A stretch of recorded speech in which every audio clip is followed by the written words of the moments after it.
Bonjour tout le monde. Alors, on se retrouve pour le chapitre 9, symétrie axiale, que vous connaissez déjà. Donc, on va commencer par quelques petits rappels avec un flocon de neige, simplifié bien sûr. Et donc, ma première question, c'est à partir de cette image-là, donc de ce flocon de neige, est-ce que vous pouvez trouver un ou plusieurs axes de symétrie? Si oui, où est-ce que vous les placeriez? Sinon, alors pourquoi?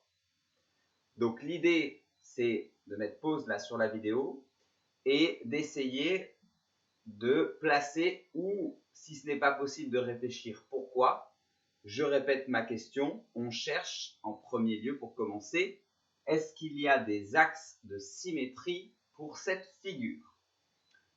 Alors, peut-être, première chose à rappeler, qu'est-ce que c'est la symétrie axiale?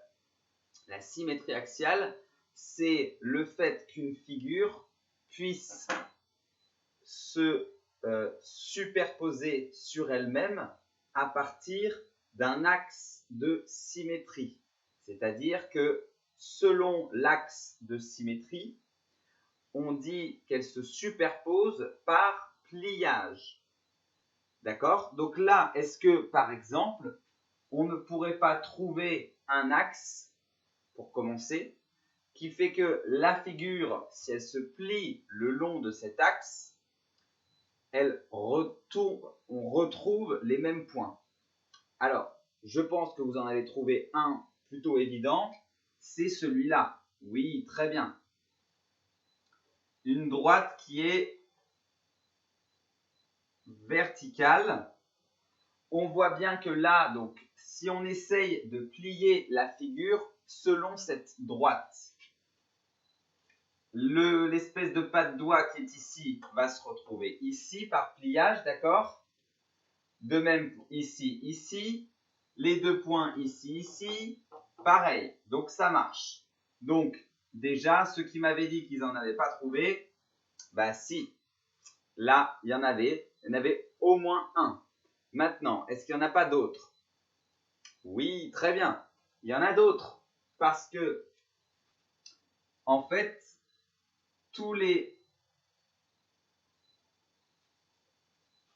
étant donné ici qu'il y a un angle à chaque fois de 60 degrés, tous les segments ici et ici sont des axes de symétrie.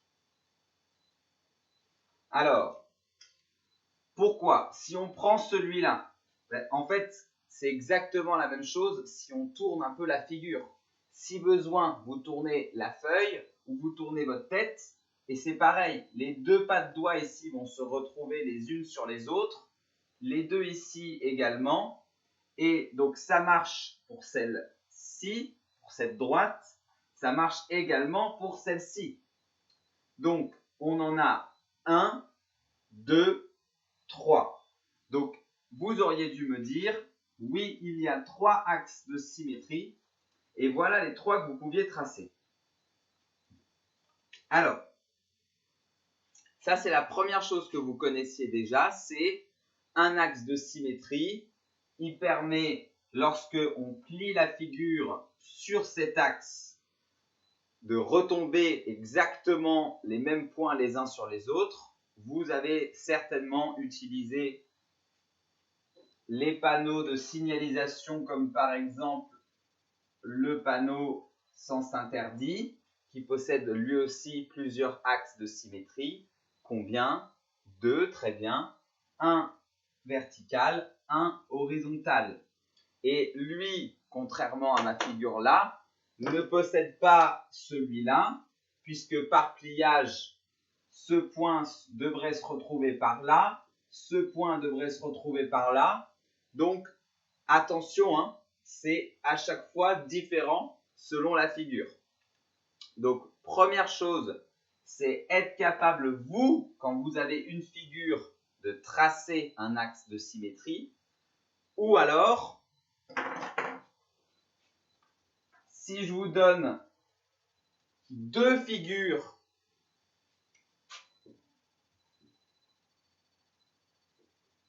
et un axe de symétrie, il faut être capable de me dire, est-ce que ces deux figures, elles sont symétriques par rapport à l'axe? Ici, est-ce que c'est le cas, oui ou non? Oui. Ici,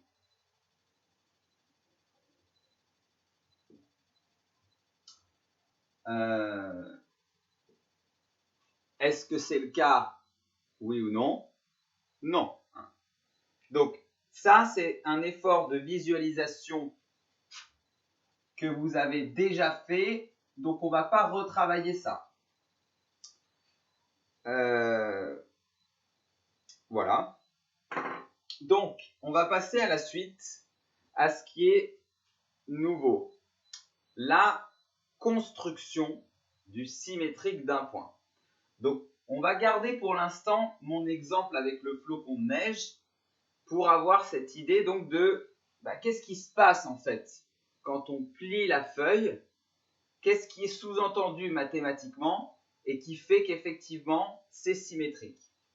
Si on garde cet axe-là, il est pratique parce que c'est une droite verticale, donc visuellement c'est en face de vous, ça se voit bien.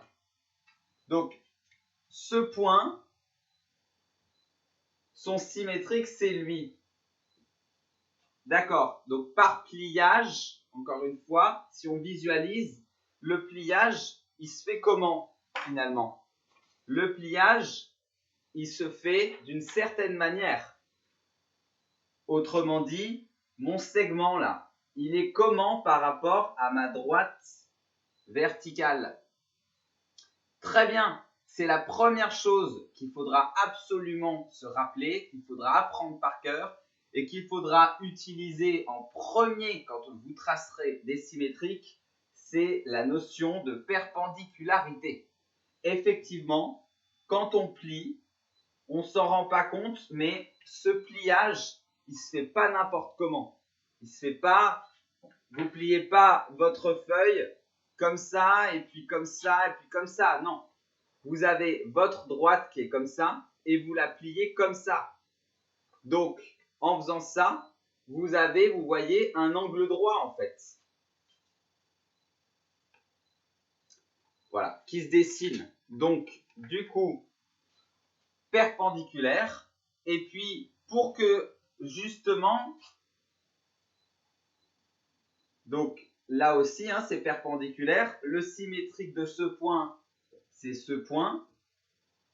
Et pour que, justement, quand on plie, non seulement, donc quand on plie, c'est perpendiculaire, mais comment faire pour que ce point-là, il arrive là? Il faut aussi que quand vous pliez, il y ait, donc sur la perpendiculaire, d'où le fait qu'il faut absolument avoir fait la perpendiculaire en premier, il faut qu'il y ait absolument, oui, très bien, la même distance de là jusqu'à la droite et de la droite jusqu'à là. Sinon, forcément, si lui, il est là, par pliage, ça ne peut pas marcher. D'accord? Donc, il y a deux choses, perpendiculaire et report de longueur. C'est tout. Et c'est dans cet ordre. Pourquoi? Parce que si vous faites une droite comme ça, on va la faire, voilà, c'est pas la distance de là à là, puisque, encore une fois, le pliage, il est perpendiculaire. Donc, c'est vraiment la première chose à laquelle vous devez penser. Alors, maintenant qu'on a rappelé tout ça, on va le faire évidemment avec un exemple concret. Donc, imaginons que vous avez un point A et une droite D et que je vous demande de tracer le symétrique de A par rapport à D. Alors, on l'a dit, la première chose à laquelle il faut penser, c'est perpendiculaire.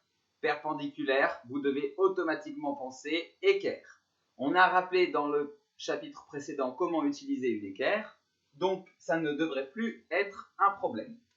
On veut faire un angle droit, donc il est important de placer un des deux côtés de l'angle droit de l'équerre sur la droite. On veut toujours que ce soit perpendiculaire à la droite. D'accord?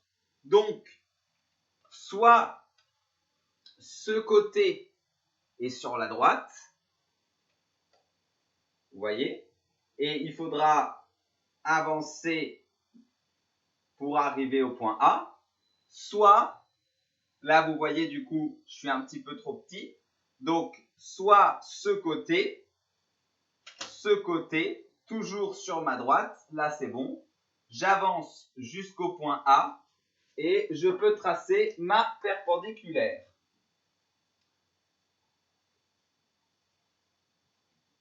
Après, attention, là on ne continue pas, sinon on va avoir un truc comme ça et ça va être moche.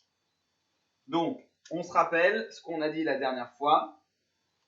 Ensuite, on se met de nouveau sur l'équerre, le long de la perpendiculaire qu'on vient de tracer et on prolonge. On prolonge, on prolonge. On peut vérifier comme ça que c'est bien perpendiculaire, qu'on ne s'est pas planté. On prolonge, on prolonge. On vient de faire une perpendiculaire. Donc, on pense codage. Très bien. Codage, un petit carré pour l'angle droit. Ensuite, on a dit, après la perpendiculaire, il faut qu'il y ait les mêmes longueurs. Donc, la longueur de A jusqu'à la droite selon la perpendiculaire. Et donc, là, deux options. Soit vous mesurez à la règle, mais encore une fois, il est fort probable que ce ne soit pas forcément précis, si vous tombez sur entre deux graduations. Soit la méthode du compas. Donc, je vous conseille très fortement d'utiliser le compas. C'est toujours plus précis. Ça vous évite en plus de vous embrouiller avec les chiffres. Là, donc le compas, vous prenez la longueur de A à la droite, ok, et vous reportez cette longueur de la droite à votre point. Donc, l'idée peut aussi être de faire un cercle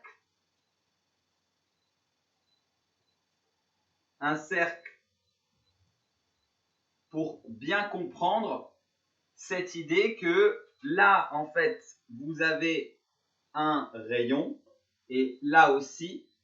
Donc, vous avez bien la même distance de part et d'autre de votre droite D. Bon, je ne vous conseille pas de faire un cercle parce que vous allez rapidement surcharger votre figure inutilement quand vous aurez plein de symétriques à faire. Donc, l'idée, au lieu de faire un cercle, c'est tout simplement de faire un petit arc de cercle là. Donc, c'est bien clair pour les deux étapes. La première étape, c'est on place l'équerre. L'équerre, elle est comme ceci. Pourquoi? Parce que l'angle droit de l'équerre, il est là. Donc, nous, quand on veut faire un angle droit, il faut la placer aussi comme ça. On va bien jusqu'au point A. Et ensuite, là, on utilise le compas pour être bien précis. On reporte les longueurs.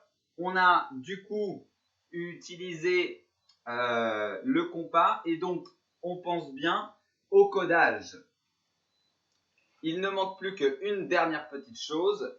C'est de nommer le point qui est ici. Alors, comment on nomme le symétrique de A? Eh bien, c'est tout simple. On le nomme A'. Attention à ne pas oublier. C'est une espèce de petite virgule qui est en haut. Donc, pas comme la virgule en bas, mais en haut, légèrement en haut à droite. Donc, retenez bien ça. Le symétrique d'un point A, c'est la même lettre. Les lettres, je rappelle, les lettres qui représentent des points en mathématiques, je rappelle que ce sont des lettres majuscules, donc en capitale. Et à la différence de la lettre de base A, quand vous avez un symétrique, il faut rajouter une petite virgule A'. Voilà.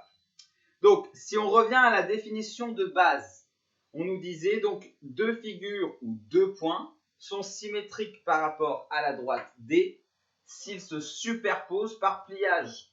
Si vous voulez, vous pouvez essayer de faire ça sur une feuille, de plier ensuite selon la droite, et vous verrez bien que les deux points se retrouvent bien l'un sur l'autre. Alors, donc, il faut bien penser au codage, et puis là, maintenant qu'on a fait le codage, normalement, vous devez avoir une intuition ou une petite idée en tête sur le chapitre qu'on a fait la semaine dernière. Là, la droite D, elle est perpendiculaire à A', et finalement, elle passe par son milieu, puisque cette longueur est la même que celle-ci. Donc, qu'est-ce qu'on peut en déduire là, en fait? Qu'est-ce qu'on vient de faire finalement sans même s'en rendre compte? Oui, très bien. En fait, la droite D, là, c'est la médiatrice du segment A', puisqu'elle est perpendiculaire à ce segment et qu'elle passe par son milieu.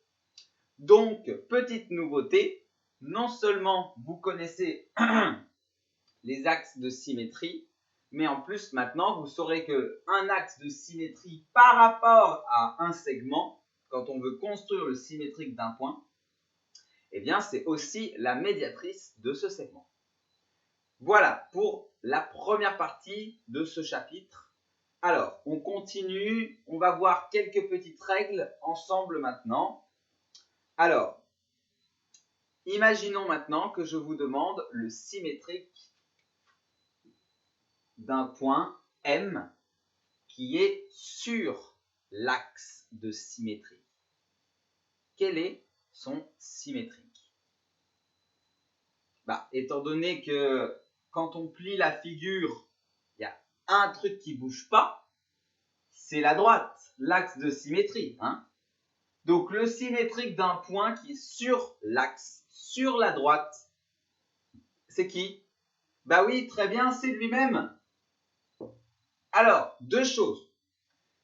Par contre, on n'oublie pas de nommer son symétrique, même lettre et apostrophe pour M' pour symétrique. Et puis donc, on dit en langage mathématique que ces deux points sont confondus. Confondus, c'est la même idée que superposés. Ça veut dire qu'ils sont au même endroit. Et puis donc, deux choses maintenant. La première, c'est comment faire pour faire le symétrique d'une figure. Par exemple, comment faire pour faire le symétrique de ce triangle? Eh bien, un triangle, comme n'importe quelle figure, en fait, c'est un ensemble de points qui sont reliés entre eux. Donc, comment faire pour faire le symétrique d'une figure? On fait le symétrique de chacun des points. Donc, bien évidemment, on ne fait pas ce que je suis en train de faire là.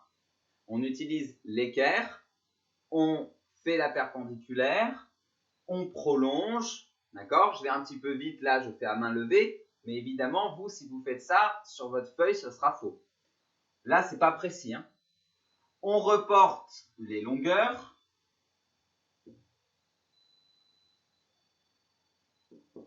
Et après, qu'est-ce qu'on fait? Une fois qu'on a fait le symétrique de chacun des points, alors l'idéal aurait été de les nommer, mais bon, là, j'ai pas mis de nom. Ensuite, on voit que lui, il est relié avec lui. Donc, son symétrique est relié avec l'autre symétrique.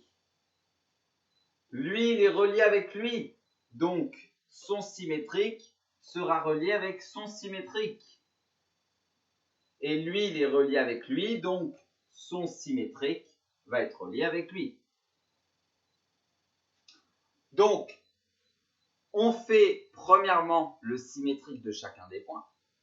Et deuxièmement, on trace ensuite les segments symétriques. D'accord? Ces deux points, ça forme un segment. Donc, les deux points symétriques doivent aussi former un segment. Le symétrique maintenant d'un cercle. Alors, bien sûr, vous connaîtrez son centre. Vous avez un cercle de centre O. Donc, première chose, il faut tracer le symétrique du centre du cercle.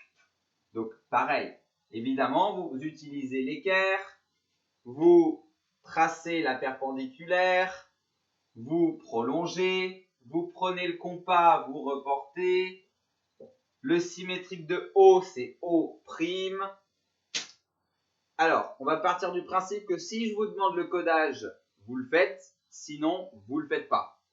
Pourquoi ? Parce que vous voyez que là, quand on a fait l'exemple du cours, ça allait parce qu'il y avait un exemple. Mais très rapidement, là, si à chaque fois vous me faites un trait, deux traits, etc. pour les longueurs, vous allez surcharger la figure pour rien. D'accord ? Donc le codage, c'est bien d'y penser, c'est bien de le connaître, c'est bien d'être capable de comprendre ce qu'il veut dire, mais ce n'est pas la peine de le mettre tout le temps non plus. Donc, on fait le symétrique du centre et ensuite, eh bien, pour que ce soit symétrique, donc pour que ça se plie, que ça se superpose par pliage, il faut nécessairement que ce cercle et le cercle qu'on va tracer, ils aient tous les deux le même rayon. Très bien. Donc, on prend au compas la mesure du rayon de ce cercle et on trace un nouveau cercle de même rayon. Voilà donc pour la partie construction. Maintenant, quelques petites propriétés. Alors, on vient de le voir finalement quand on trace le symétrique d'une figure. Le segment qui était là et le segment qui est là. Imaginons que mon dessin soit parfait. Je vais en refaire un là. Voilà. Vous avez le segment BC et vous avez fait son symétrique B'C'. Qu'est-ce qu'on peut dire du segment BC et du segment B'C'? Alors, première chose là, attention, juste, je vous rappelle que c'est à chaque fois quand vous tracez le symétrique de B, il faut le nommer B'. Hein. Attention à ne pas inverser l'ordre des lettres. Bon. Alors, vous avez une idée? Bah oui, ces deux segments-là, ils ont la même longueur. De la même manière, les angles ici et ici, ou ici et ici, ici et ici. Attention aux effets miroirs. Hein. Du coup, lui, c'est le plus loin de la droite. Il est pareil que celui qui est le plus loin de la droite. Donc, les angles, c'est pareil. Pour que ça se superpose par pliage, les angles doivent aussi avoir la même mesure. Donc, ça fait aussi écho à ce que je vous disais pour les cercles. Les cercles, ils ont forcément aussi le même rayon. Et du coup, le symétrique d'un segment, vous l'aurez compris, c'est un segment. Le symétrique d'une droite, ça va forcément être une droite. Le symétrique d'un carré, ça va forcément être un carré. Très bien. Et donc, par rapport à ça, il y a une propriété qui est écrite dans le cours en rouge, qui est hyper importante, qui dit donc la symétrie axiale, elle conserve les longueurs. Ça veut dire que le symétrique d'un segment de 5 cm, c'est un segment de 5 cm. Elle conserve la mesure des angles, on vient de le dire, et elle conserve trois autres choses, donc, dont on n'a pas parlé. Alors, essayez de trouver ces trois choses. Ces trois choses-là vous auraient valu 3 points de participation si on était en classe. Je n'en ai pas parlé, mais je peux vous donner un indice. Par exemple, si je mets le point D ici, et le point E ici, bah du coup, réfléchissez au symétrique de D, au symétrique de E et à la propriété qui peut en découler. Ça y est, c'est fait. Donc le symétrique de D, on a déjà fait la perpendiculaire, donc il y a juste à reporter les longueurs. D', il est là. Et E, pareil. Alors finalement, sur votre première figure là, A, D, E, c'est quelque chose dont on l'a rappelé au début de l'année, ça. A, D, E, ils sont comment là? Ils sont sur la même droite, donc ils sont alignés, très bien. Et A', D', E', ils sont comment? Bah ouais, ils sont alignés aussi. Ça paraît logique, puisqu'on fait une perpendiculaire. Donc après, ils sont tous sur la même droite. Donc, un point pour ceux qui avaient trouvé que la symétrie axiale conserve ce qu'on appelle l'alignement. Les points alignés. Deux autres choses, donc par rapport à mon triangle, vu qu'on a dit que ça conservait les longueurs, si je fais le tour de toute ma figure, ça correspond à quoi? Vous l'avez vu ça l'année dernière. Ça correspond au périmètre. Eh bien, si chaque segment a la même longueur, alors nécessairement, toutes les longueurs d'une figure, donc le périmètre, bah, c'est le même pour son symétrique. Donc, deuxième point pour ceux qui avaient trouvé que la symétrie axiale conserve le périmètre. Et puis, quelque chose qui est souvent vu avec le périmètre, qu'on rappellera d'ailleurs d'ici la fin de l'année, c'est l'aire. Très bien, hein, ceux qui l'avaient trouvé. L'aire d'une figure, donc c'est la surface à l'intérieur. Et donc, la surface à l'intérieur, c'est la même. Bah oui, puisqu'encore une fois, si toutes les longueurs, toutes les mesures d'angle ont été conservées, forcément, vous avez une figure qui a la même dimension. Du coup, l'aire, donc la surface à l'intérieur, est la même aussi. Voilà, donc c'est terminé pour ce chapitre. J'espère que ça a été clair. N'hésitez pas à regarder d'autres vidéos sur Internet si vous en avez le besoin. Et puis, je vous souhaite bon courage pour les exercices. À bientôt!